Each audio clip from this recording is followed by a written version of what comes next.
लेकिन अब सवाल ये है कि आखिर ऐसा क्यों हो रहा है? कैसे बीफ कल्चर केरला की पहचान बन गया है? कैसे एक भूमि जिसे परशुराम की भूमि कहा जाता था, वहीं बीफ कल्चर नॉर्मल हो गया है? अब केरल के प्रोग्रेसिव और सेक्युलर हिंदूज ट्वीट पर ट्वीट और पोस्ट कर रहे हैं कि बीफ खाना उनका अधिकार है। It's again that time of the year when Kerala becomes the target of generous doses of hate. The latest wave was sparked by a scene in the trailer of Kerala Story 2. In what is supposed to be the Kerala part of the story, beef is force-fed by caricaturish Muslims to a character named Surekha Nair. When accused of spreading hatred for political gains, the filmmakers claim that they have no links with the BJP.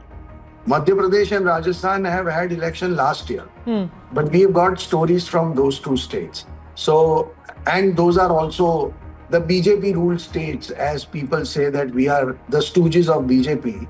But is it really true? Because an RSS-linked organization has helped with the ideation of the movie. And it turns out the production house behind the film has even donated to an organization that says it helps Hindu women in interfaith relationships and weddings. And overall, the BJP has created an atmosphere in the country where beef has turned into a political weapon. And the irony? It's the same BJP that gets crores in donation from beef exporters. I'm Pooja Prasanna, and let me explain.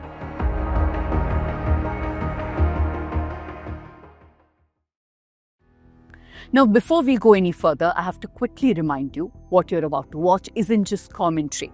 It's built on court records, government data, election disclosures, and on-the-ground reporting. Much of it done by independent newsrooms like ours. And that kind of journalism is not cheap. It also doesn't survive on outrage alone. If you value reporting that slows things down, adds context, and doesn't talk down to you, then consider supporting the News Minute. Because your contribution helps us keep Let Me Explain going for a long time. And it also helps us doing journalism that isn't shaped by political pressure or corporate interests. So you know the drill? Scan the QR code on your screen and pay any amount of your choice, or you can click the link in the description below.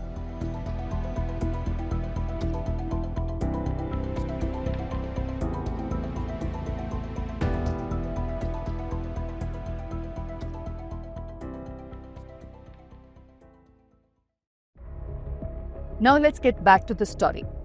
First, about the makers of the movie. Kerala Story 1 and 2 were made by Sunshine Pictures, owned by producer Vipul Shah and actor Shefali Shah.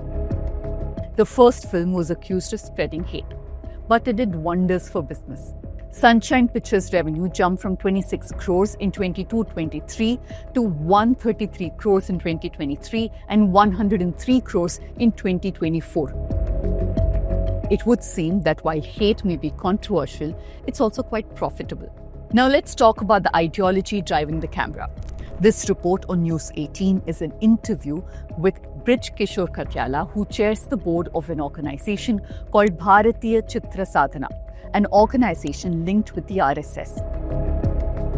It says the RSS and BCS are working towards the kind of cinema that would contribute to nation building.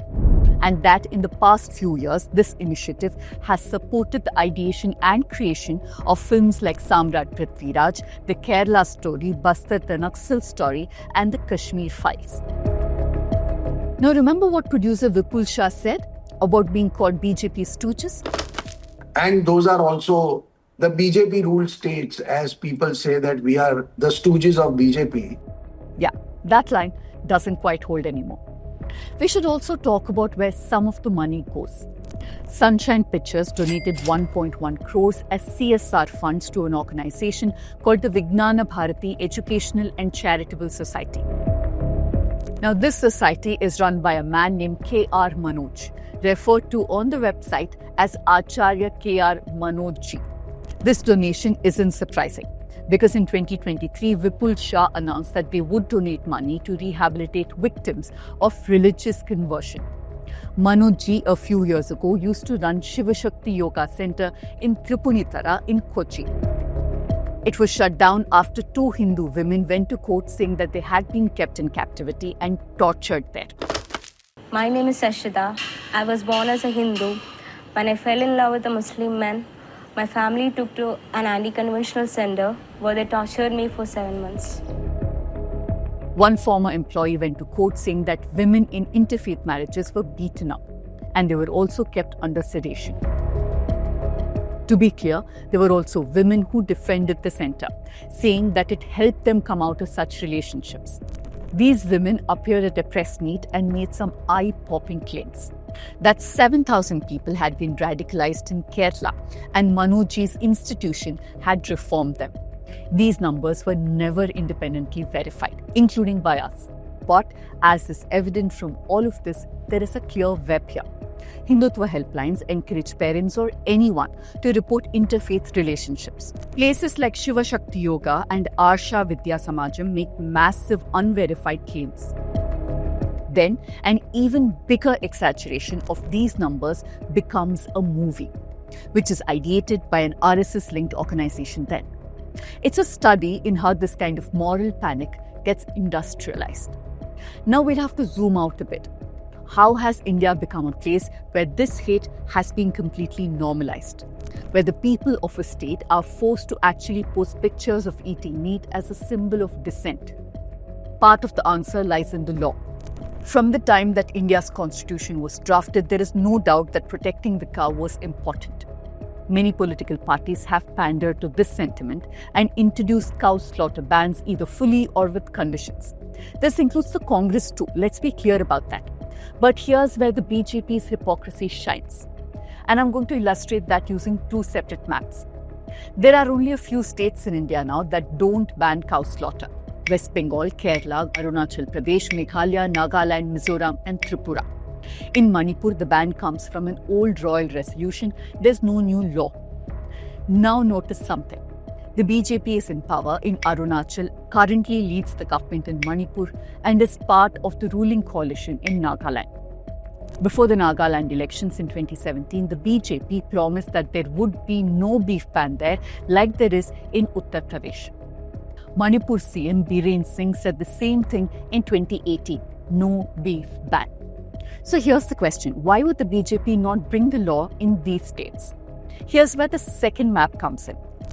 It's easier to enforce a ban in the core Hindi belt, where there are larger populations that don't consume meat at all. But once you move to the northeast states or states like Kerala or Goa, meat consumption is near universal, including beef and buff, that's buffalo meat. In these states, a cow slaughter ban isn't about sentiment, it's simply not enforceable. So the BJP practices selective outrage. Where bans are enforced, they're brutal. Gujarat's law allows life imprisonment for cow slaughter. In November 2025, 3 Muslim men were sentenced to life under this law.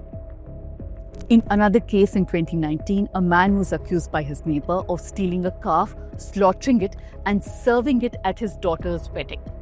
There was absolutely no proof, and no forensic test on the meat proved that it was even beef. But the Sessions Court judge shifted the burden of proof on the man, saying that he had to prove that it was not the same calf that he had served. The burden of proof does not lie with the accused even in rape and murder cases. Anyway, the High Court eventually reversed the order and set the man free. Now let's look at Uttar Pradesh. The state uses the Anti-Terror National Security Act for cow slaughter. Indian Express reported that till August, NSA was invoked against 139 people in the state, 76 of them for cow slaughter. NSA allows people to be jailed without trial or formal charge. So the laws have grown more stringent. The BJP and the wider right-wing ecosystem have weaponized anger against beef eaters. And all the while, the party has received generous funding from beef exporters. Scroll recently reported that India's largest beef exporter, the Alana Group, donated an unprecedented 30 crores to the BJP in 2024 and 2025, even as beef exports crossed $4 billion for the first time since 2018. Yes, you can now counter that by saying that India officially permits only the export of buffalo meat, technically Kara beef or buff, and that's not cow meat. But when someone is attacked, lynched, or even booked under terror laws, no one stops to check whether it was beef or Kara beef. The mob just doesn't care.